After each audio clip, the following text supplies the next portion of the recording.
Lecture 31, The Dialectic Between the Environment and Behavior. Now let's turn to the next of our three dialectics in social behavior, the dialectic between the environment and behavior, and focus on the effects of the environment, physical and social, on the individual's behavior in that environment. We're going to focus mostly on social features in the environment. And remember, we're defining behavior in terms of the person's overt behavior, overt action that's publicly visible. The effects of the environment on behavior have been a major topic for experimental social psychology, especially given that social psychology has traditionally been defined as the psychology of social influence. This emphasis goes back at least as far as the work of Floyd Allport, who wrote an early text on social psychology, in which he defines social behavior as behavior that occurs in response to the stimulus of another person's behavior, or as behavior that serves as a stimulus to another person's response. You can see here how Allport was couching his definition of social psychology in terms of the stimulus-response framework that was dominant in psychology at the time, and you can also see the affinity, the beginnings of the affinity between experimental social psychology and behaviorism in general. 30 years later, Floyd Allport's younger brother, Gordon Allport, mostly known as a personality psychologist, offered a definition of social psychology strictly in terms of social influence. From Gordon Allport's point of view, social psychology studied how the thought, feeling, and behavior of individuals is influenced by the presence of other human beings. Presence is either actual or imagined or implied. In these lectures, we're going to focus on social influences on behavior. From the point of view of the dialectic between the environment and behavior, features of the environment, especially the social environment, elicit behavior from the individual regardless of his or her internal states and dispositions, traits and attitudes.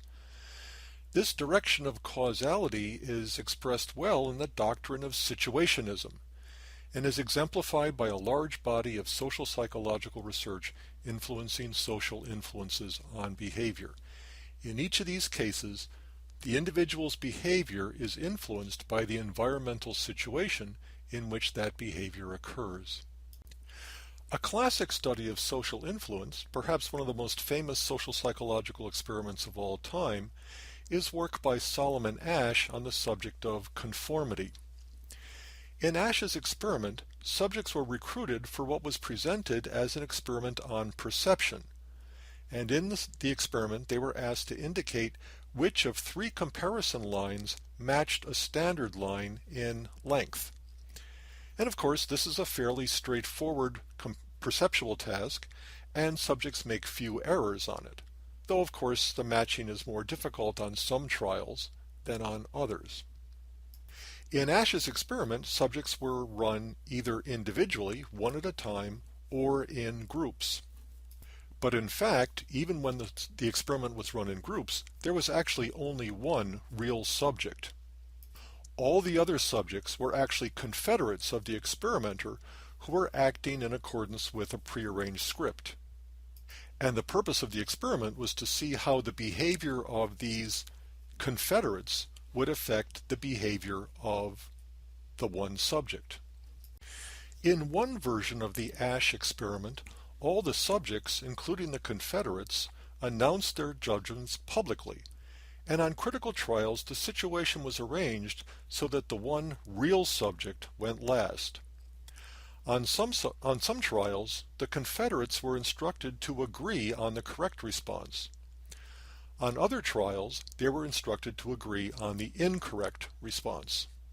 So on all trials, the confederates agreed among themselves, but on some trials, they were unanimous in agreeing on the wrong choice. And the question is, how would that affect the choice made by the subject, the real subject, who always went last?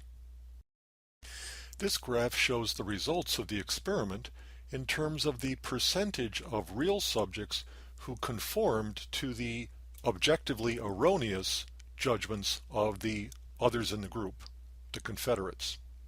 The first point to be made is that when the subjects were run alone, when the size of the unanimous group was 0, they never made a mistake, even on the most difficult of the items.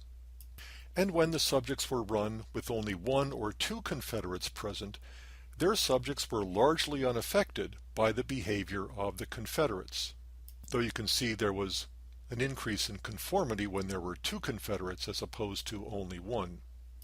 But once the group consisted of 3 or more Confederates, and Ash ran groups with as many as 15 Confederates, subjects began to conform to the erroneous judgments of the group on about 1/3 of the trials.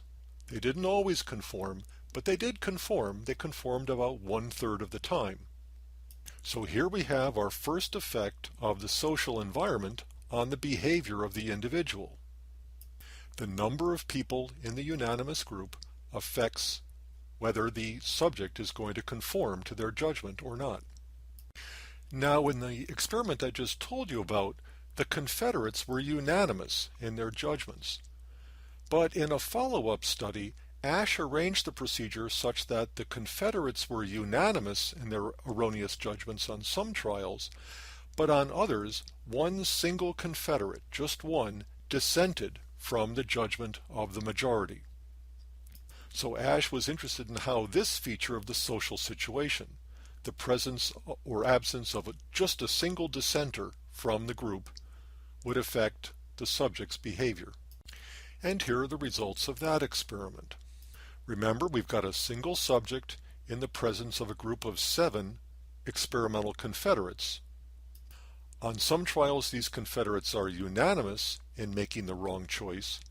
On other trials, there's just a single dissenter. And again, when the Confederates were unanimous, the subject conformed his choices to theirs on about 1/3 of the trials, a little over 30%. That's the same rate we saw in the previous experiment. But when there was just a single dissenter, conformity dropped from about 32% of trials to only about 6% of trials. So the size of the group made a difference to conformity in the earlier experiment. The presence of a dissenter, another feature of the social situation, made a difference to conformity in this experiment. The individual shows a tendency to conform his behavior to group norms, but the degree of conformity depends on whether the others are unanimous. Now, in Ash's experiments, the subjects were always a minority of 1 against a majority of Confederates. In the last experiment, there were 7 Confederates. In a variant on Ash's experiments, Charlene Nemeth and her colleagues working at University of California, Berkeley, looked at the effects of minority influence on the individual's behavior, not majority influence. She also used a perceptual task in which subjects were asked to make a judgment about the color of a stimulus, whether the stimulus was blue or blue-green. Her groups consisted of 6 naive subjects, that is, real subjects, whereas Ash had only had 1 per group, and from 1 to 4 Confederates. So again, the Confederates this time are in the minority, not in the majority. The way the stimuli were constructed, they were usually blue, and that's what the naive subjects typically said. But on some trials, the Confederates, acting in accordance with the experimenter's script, wrongly judged the color patch to be blue-green. And what Nemeth wanted to know were the circumstances under which a minority would influence the judgments of individuals who were actually in the majority. Under what circumstances would the naive subjects adopt the erroneous judgment of the minority? And here are the results of the study. When the subjects were run alone, the naive subjects alone, no Confederates, they almost never made a mistake in judgment. When they called the patch blue, they were almost always right. However, as the minority grew in size, the real subjects showed a tendency to adopt the judgments of this minority. So long as the Confederates constituted a critical mass of 3 or 4, the subjects showed a tendency to conform to their judgments. When there were just one or two Confederates in the minority, there was very little influence on the subjects' judgments. So especially when other people constitute a majority, but even when they constitute a minority, there's a tendency for us to take our cues from other people and to conform our behavior to what they're doing. That's what social influence is all about. And as I said at the outset, there are a lot of such studies in the literature of experimental social psychology, which until recently was almost exclusively devoted to the study of social influence effects like these. So, for example, as early as 1920, Floyd Allport documented a social facilitation effect. People performed better under circumstances of competition or just the mere presence of other people than they did when they were alone. Sometime later, Robert Zients found the opposite, a social inhibition effect, where people performed worse in the presence of others than they did alone. Now, of course, which is it, social facilitation or social inhibition? Well, it turns out that it depends on the task. When the task is relatively simple, we tend to see social facilitation. When the task is relatively difficult, we tend to see social inhibition. And of course, it's not just a matter of the task, but how it's performed. If the task is something that can be performed rather automatically, we see social facilitation. If the task involves a lot of cognitive effort, we tend to see social inhibition. And of course, how the task is performed depends on who's performing it.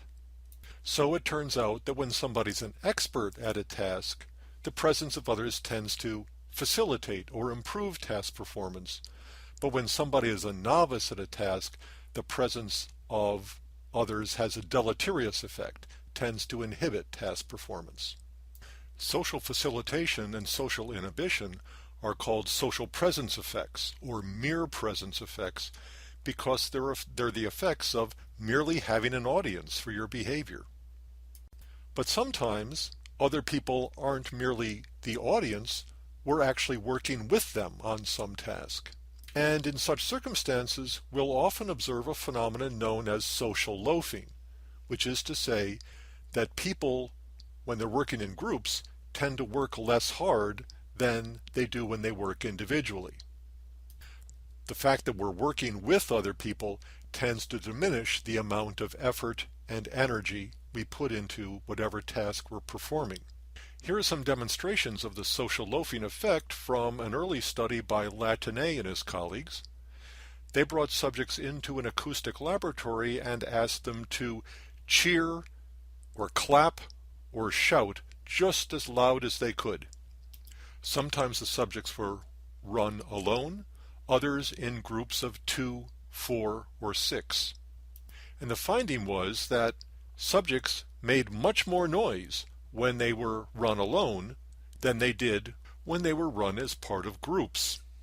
If everybody in a group of 6 shouted or clapped or cheered just as loud as they possibly could, they would have made a lot more noise than that. But that's not what happened. Each individual in the group slacked off to some extent, letting other people take the load.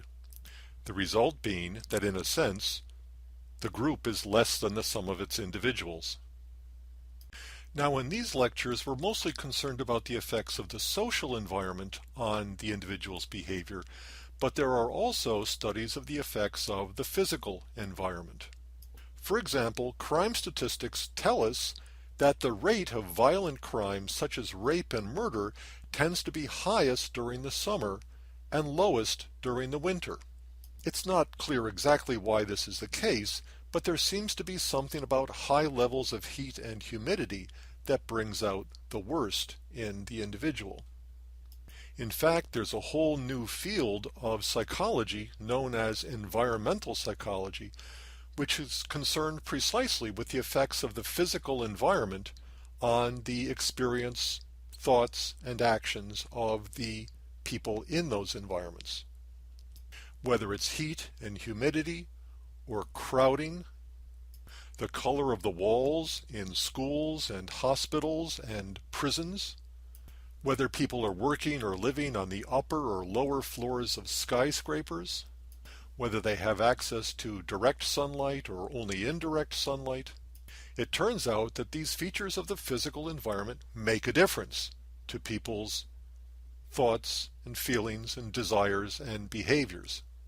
Whereas traditional social psychology studies the effect of the social environment on behavior, this new field of environmental psychology studies the effect of the physical environment. Returning to the social environment now, it turns out that features of the situation can also affect people's tendencies to behave in an aggressive and hostile manner towards each other. One of the most popular situationist theories of aggression has been the frustration-aggression hypothesis, originally proposed by a sociologist, John Dollard, and a psychologist, Neil Miller, in the 1940s. Based largely on their studies of rat behavior, Dollard and Miller argued that aggression is a reflexive response to frustration, where frustration was defined broadly to include any obstacle to goal attainment. In the case of the rats, the obstacle was a barrier, a physical barrier between a hungry rat and food. And what they observed was that when a hungry rat encountered such an obstacle, it would turn on other rats that were nearby, so that frustration turned into aggression. These obstacles are obviously features of the environment, and when it comes to people, these obstacles are often to be found in other people who just get in our way when we're trying to attain some goal. The original frustration-aggression hypothesis was pretty interesting, but research over the ensuing years have led to a revision of the frustration-aggression hypothesis. According to the revised frustration-aggression hypothesis promoted by Leonard Berkowitz and others, the definition of frustration is broadened to include any aversive event that's construed as intentionally harmful. Aggression is no longer considered to be an involuntary reflex, which is how Dollard and Miller thought about it, but rather a voluntary behavior on the part of the individual who's frustrated. The revised theory also argues that the pathway from frustration to aggression is mediated by the individual's emotional state, an emotional state of anger. So again, aggression is no longer a reflexive response to frustration. There has to be anger present as well. And finally, the revised theory argues that in response to frustration, anger is most likely to lead to aggression if the environment itself contains cues to aggressive behavior. Thus, in the revised frustration-aggression hypothesis, the important situational feature is not merely an obstacle on the way to a goal, but rather the presence of environmental cues for aggressive behavior. If somebody accidentally steps on our foot, we don't usually lash out at them. But if they do it deliberately, we want to let them have it. As an example of the kind of situation that Berkowitz had in mind, consider an experiment he conducted with LePage on anger, weapons, and frustration. In this experiment, two subjects were brought together into a room to work together on some problems. One of these was a real subject, the other one was a confederate of the experimenter. At the end of the session, the two subjects were asked to evaluate each other's performance on a problem task, and they were given a rather unusual way of expressing this evaluation. They evaluated each other by giving each other electrical shocks, 1 to 10 electrical shocks, just one shock to denote really good performance, and 10 shocks to denote really bad performance. It's a little different from giving somebody A through F, or a gold star, a silver star, and a bronze star. The confederate went first, and according to prior arrangement, gave some subjects 1 shock, indicating good performance, and others 7 shocks, indicating pretty bad performance. Of course, this feedback was entirely independent of the subject's actual performance, which was, overall, quite good, and the real subjects knew this. So the subject who got just one shock, denoting good performance, got what he thought he deserved.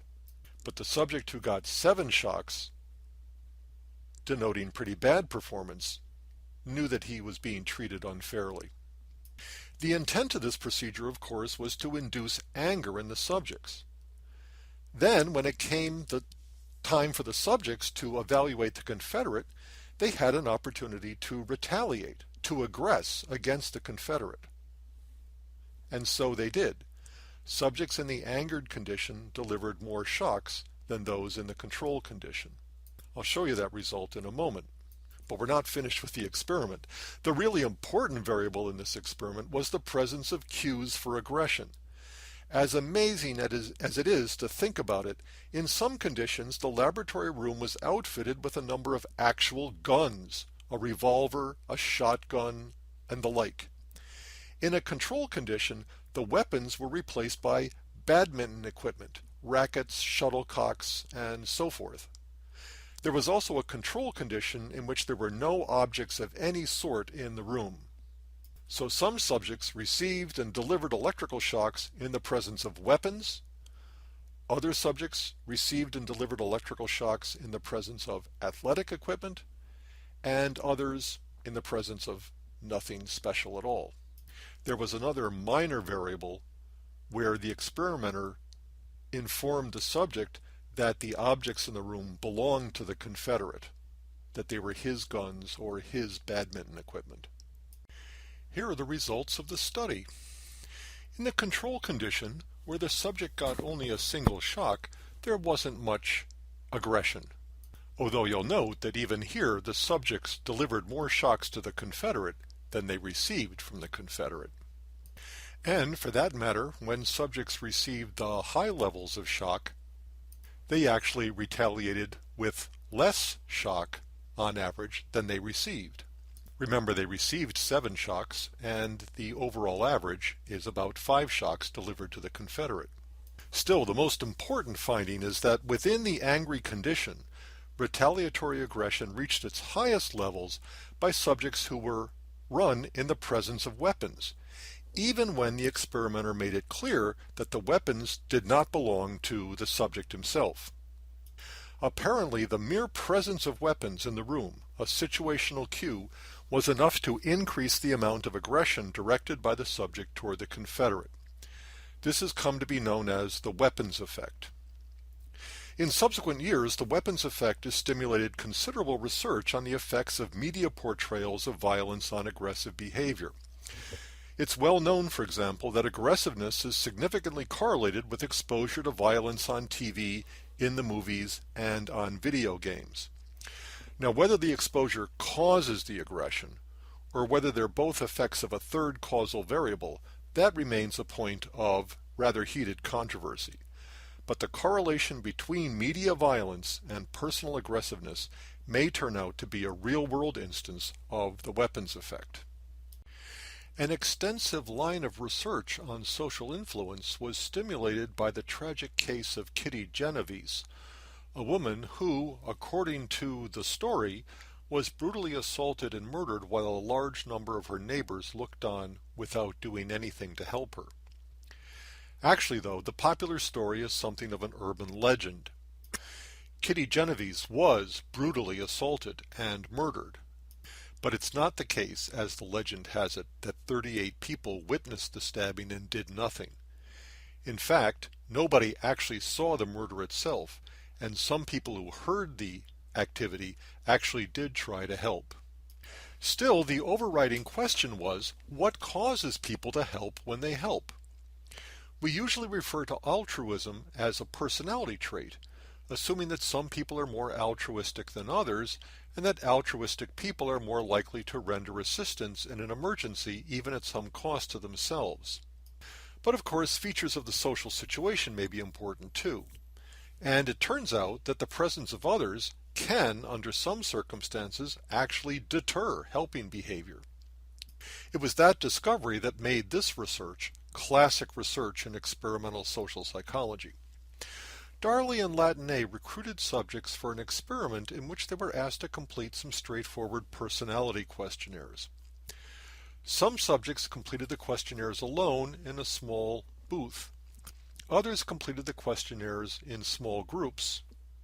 Now, in contrast to many of the experiments I've talked about so far in this lecture, none of the subjects in these experiments were confederates of the experimenter. They were all real subjects, either completing the questionnaires alone or in a small group. In one version of the experiment, the subjects were left to complete their questionnaires, but midway through the session, non-toxic smoke began to filter into the room through a ventilation duct. In another version of the experiment, the subjects were informed that the experimenter would be in the next room, and midway through the experiment, they heard a crashing sound followed by the experimenter's cry that she had fallen and broken her foot. In both circumstances, whether it's smoke coming through a ventilator or somebody falling in the next room, that's an emergency. People need to do something. The results of the study were striking. When the subjects were completing the questionnaires alone, more than 70% of them made some move to get help or render assistance. But when subjects worked in groups, their rate of helping behavior fell precipitously. In a later version of the experiment, when all the subjects but one were actually confederates of the experimenter, and who assiduously ignored what was going on, helping was reduced still further. So in this case, the features of the social situation, whether there were others present and what they were doing, affected helping behavior. Now, the presence of other people doesn't always deter helping behavior. Here's another experiment that showed the effects of modeling on altruistic behavior. In one study, the experimenters positioned a female college student by the side of the road with a car with a flat tire. A quarter mile up the road, they positioned another person, also with a flat tire, but with another person, a Confederate, who apparently had stopped to help. In another version of the experiment, the experimenters observed donations to a Salvation Army Christmas kettle. And as people approached the Christmas kettle, they arranged to have a Confederate also approach the kettle and make a donation. So in the case of the first experiment, all the drivers on that road saw the college student with a flat tire, but half of them had also seen somebody model helping behavior. And in the second experiment, all the subjects saw the Salvation Army Christmas kettle, but again, half of them saw a model actually make a donation. The results of the study were clear. When the subjects were able to observe a model who was actually engaged in helping behavior, they were much more likely to help. When there was no model, they were less likely to help. So a feature of the social environment, whether there was a model for helping behavior, visible or not, affected individuals' desire to help. There are lots of experiments like this in the literature of traditional social psychology. Hundreds, thousands of such experiments demonstrating the social influences on behavior. A lot of this literature, like the Ash study, is on conformity, how the person responds to real or imagined social pressure. Now, one thing I need to make clear is that although Ash used a perception procedure to study conformity, it's not at all clear that conformity went down to the level of perception.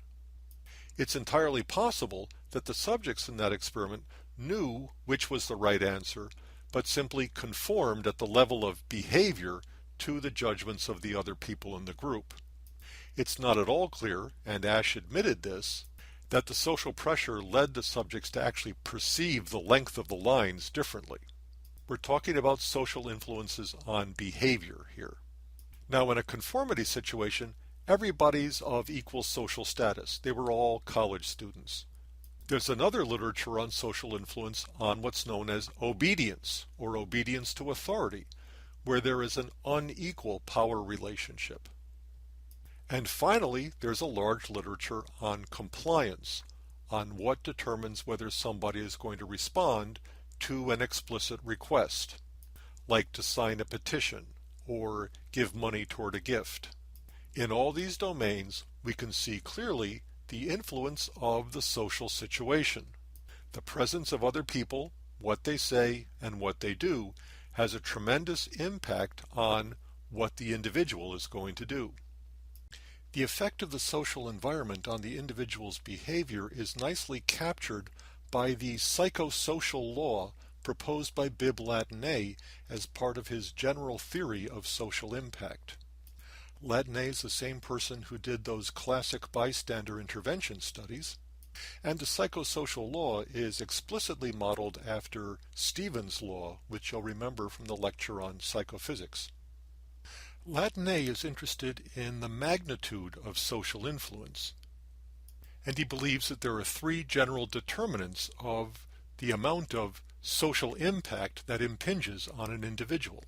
First, there's the salience of the source of influence, by which Latané really means its status or power.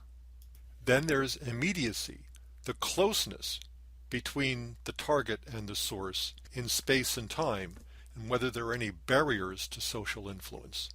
And finally, there's number, the sheer number of sources of social influence that impinge on the individual.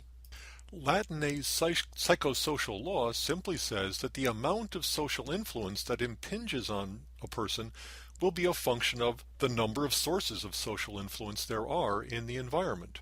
But it's not the sheer number of sources that's most important. Rather, there comes a point where there's a kind of law of diminishing returns. The first few sources are very important, and after that, adding additional sources doesn't really buy you very much. You'll remember from Ash's experiments on conformity that a unanimous majority of 3 or 4 exerted a fair amount of influence on the judgments made by the subjects, but after that, adding more confederates up to 15 didn't really make much difference. In the same way that sensation grows more slowly than stimulation, social influence grows more slowly than the sheer number of sources of influence. Now, so far we've been talking about a lone target who's being influenced by a number of different sources. That's the situation we characterize as many on one social influence. But the targets of social influence aren't always alone. They may have allies. And if so, the total amount of social influence present in an environment is going to be diffused among all these allies of the target as well as the target him or herself. Remember, again, from Ash's studies, that even a single dissenter among the group of Confederates was enough to make the target's level of conformity drop almost down to 0. Now, I don't really want to make too much of this. I only want to use social impact theory and the psychosocial law as an example of how social psychology views the power of the environment to influence behavior, the power of features of the social situation to determine how individuals in that situation are going to behave. More recently, social psychologists have focused on another aspect of environmental influence, in what they call the automaticity of social behavior. You'll remember from our discussion of attention some time ago that cognitive psychologists make a distinction between two kinds of processes, automatic processes and controlled processes. And automatic processes have 4 characteristic features. First, inevitable evocation. An automatic process is inevitably evoked by the appearance in the environment of some specific stimulus. Once evoked, automatic processes run incorrigibly to completion. There's nothing you can do to stop them. They're executed efficiently in the sense that they require little or no cognitive resources. And because they require little or no by way of cognitive resources, they can be processed in parallel. You can do multiple things at once so long as they're automatized. Well, the concept of automaticity has been brought over from cognitive psychology into social psychology, and the feature of automatic processing that the social psychologists have focused on mostly is this feature of inevitable evocation, that automatic processes are automatically set in motion by the appearance of some stimulus in the environment. And of course, that's exactly what the environmental influence on behavior is all about. The idea being that behavior occurs automatically and unconsciously in response to the appearance of some specific stimulus in the environment. The difference is that whereas most cognitive psychologists argue that some processes are automatic and others are controlled, and any particular task employs a mix of automatic and controlled processes, some social psychologists, following the lead of John Bargh, have argued that social behavior is overwhelmingly automatic in nature, and that conscious awareness and conscious control has very little to do with our actual behavior in the real world. Now that's a very provocative claim, but Bargh and his colleagues have offered a number of experiments that suggest that automaticity does play a role in social behavior. In one experiment, he brought subjects into the laboratory for a task on cognition, and their task was to unscramble scrambled sentences. He showed them a bunch of cards on which a number of words were printed, and then instructed the subjects to string the cards together so that the words would make a complete sentence. That was the cover task. For some subjects, the cards contained a lot of rude words. Words like aggressively and rude, bother, disturb, and intrude. For other subjects, the words they saw were related to politeness. Words like respect and honor, considerate, appreciate, and patiently. A third control group saw words that had nothing to do with rudeness and nothing to do with politeness. Words like exercising, flawlessly, occasionally, rapidly, and gleefully. After the subjects completed their task, they were instructed to step outside the experimental room and find the experimenter, which they did, and when they did so, they discovered that the experimenter was engaged in conversation with someone who was in fact a confederate of the experimenter. And for the next 10 minutes, the experimenter assiduously ignored the waiting subject, just didn't pay any attention to the subject at all. And the point of the experiment was to see whether the subject would actually interrupt the experimenter and say, "Hey, pay attention to me. I'm supposed to be doing something here." As it turns out, the subjects who unscrambled sentences containing lots of polite words behaved politely.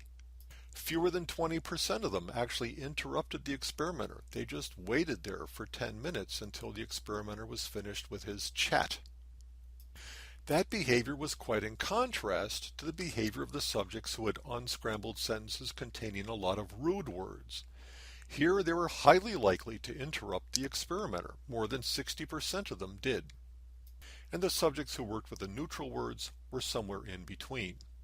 So here's a feature of the situation, whether subjects worked with polite words or rude words, that affected the subject's behavior, whether they would interrupt the experimenter. Bargh's interpretation is that reading all those polite words actually primed the subject to be polite, whereas reading all those rude words primed the subject to be rude. Now, of course, the experimenter was in fact being rude to the subjects. So it's possible that the subjects in the rude condition were primed not to behave rudely, but to perceive the experimenter as rude. But in either case, the idea here is that merely reading words relevant to politeness or rudeness led the subjects to behave in a polite or rude way, and that this influence was automatic in the technical sense that we've gotten from cognitive psychology: automatic, unintended, and unconscious.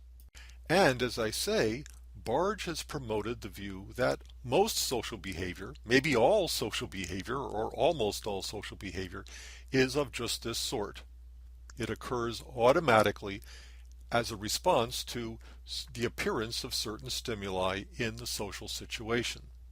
Most of our everyday life, he says, is determined not by our conscious intentions and deliberate choices, but by mental processes that are put into motion by features of the environment.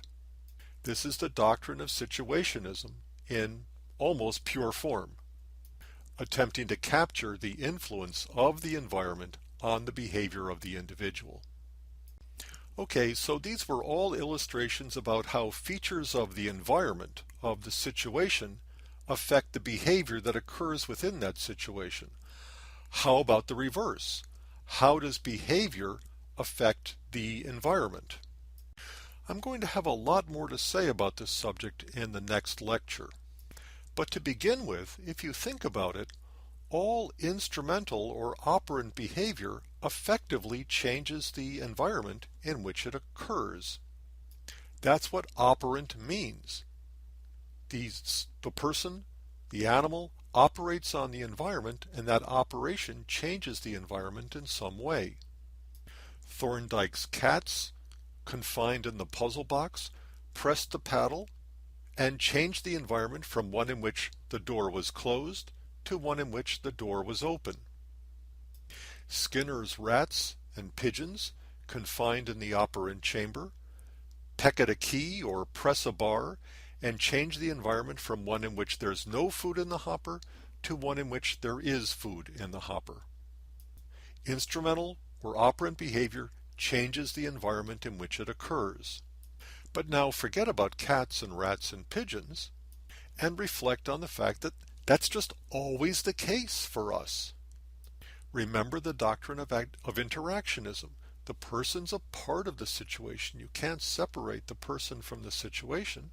So the person's behavior in that situation is going to change that situation. It's the very nature of behavior.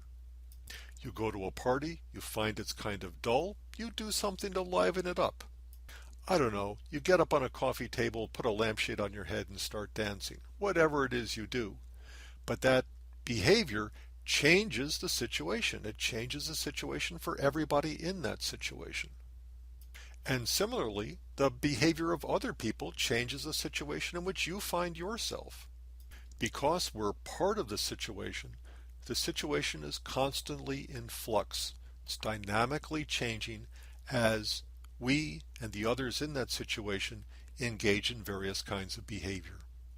Just to illustrate this point, let's go back to that classic Darley and Latané study on altruistic behavior, the helping experiment.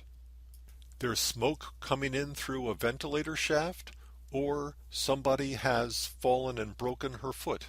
The striking finding in this experiment, and in many other experiments of this same sort, is that the presence of other people actually deters helping behavior. People are much more likely to offer assistance when they're alone, or to seek assistance when they're alone, than they are when they're in a group. So why is this the case? Well, of course, it's complicated. Sometimes individuals don't help because they're afraid, or because they don't believe they have the required skills. But sometimes they don't help simply because they believe that someone else has also done so. This is known as the diffusion of responsibility. If there are lots of people around, then it's possible somebody else had already noticed the smoke or heard the experimenters cry for help and done something, so the individual doesn't have to do it. Now, diffusion of responsibility doesn't really work in this case because, remember, the subjects are sitting together in a room in a group, so each of them knows that none of them have gone for help. Maybe somebody else has, but none of them have. So diffusion of responsibility may be part of the answer, but it can't be the whole thing. The other factor, according to Darley and Latané, is what they called pluralistic ignorance. Many emergency situations are inherently ambiguous. That is, it's not entirely clear that they are emergencies. Two people fighting in a park might be roughhousing. They might even be rehearsing for a play or making a movie. You don't know. When a situation is ambiguous, there's a tendency in all of us to refrain from acting until the ambiguity is resolved, until we can determine whether the situation really is an emergency and whether our help is really needed. We wait for the situation to be clarified. And frankly, that clarification usually comes from other people. As Ash demonstrated in his experiments on conformity, we tend to look to others for cues as to what to think and do, especially when the situation is ambiguous. The problem comes when everybody does this. If I'm trying to decide whether to help, and everybody else is doing the same thing, then nobody's helping. And this lack of action effectively defines the situation as either too dangerous, in which I really shouldn't try to help, or not an emergency, in which my help really isn't needed. This state in which everybody looks elsewhere for cues as to what to believe is known as pluralistic ignorance. It's a prime example of how the behavior that takes place in a situation, in this case, everybody doing nothing, creates a situation in which nothing can or need be done. So if you're a subject sitting with a group of people as smoke is pouring in through the ventilator shaft, those other people's lack of action defines the situation as a non-emergency for you. And your lack of action helps define the situation as a non-emergency for others. Of course, if the inaction of others shapes the situation, so does their actual action. And as we observed in the modeling study, when people observe others helping, they themselves are more inclined to help. Evidently, in this case, the behavior of other people defines the situation as one in which helping is needed and possible and safe. So the experiments on altruism provide a dramatic example of how the behavior in a situation can change the situation. Other people's lack of action defines the situation as a non-emergency. But if other people take action, that defines the situation as an emergency. We'll talk more about this next time when we talk about the various ways in which the person can influence his or her own environment.